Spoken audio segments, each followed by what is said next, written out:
রসিয়ে কষিয়ে এক সাধারণ মাছের স্বাদকে অতুলনীয় করে তুলে মা রান্না করেছিল তেলাপিয়া মাছের তেল ঝাল।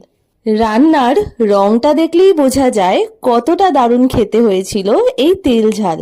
মা প্রথমেই সর্ষের তেলে মাছগুলোকে ভেজে নিয়েছিল। সেই তেলের মধ্যেই জিরে ফোড়ন দিয়ে ভেজে নিয়েছিল পেঁয়াজ।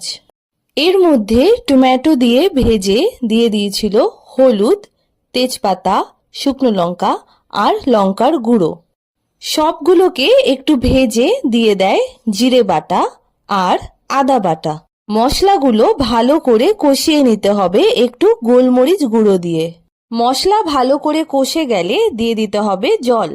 জলটা মশলার সাথে ভালো করে ফুটিয়ে নিয়েছে আর তারপর ঝোলে দিয়ে দিয়েছে মাছ ভাজাগুলো। মাছগুলো ঝোলে একটু ফুটিয়ে দিয়ে দিয়েছে স্বাদ মতো নুন। এবার ঢাকা দিয়ে কিছুক্ষণ রান্না করে নিয়েছে। এবারে ঝোলটাকে ভালো করে ফুটিয়ে ঘন গ্রেভি করে নিতে হবে। শেষে গরম মশলা আর ধনেপাতা মিশিয়ে নিলেই তৈরি আমাদের লাল লাল ঝাল ঝাল দারুণ স্বাদের মাছের রেসিপি তেলাপিয়ার লাল ঝাল।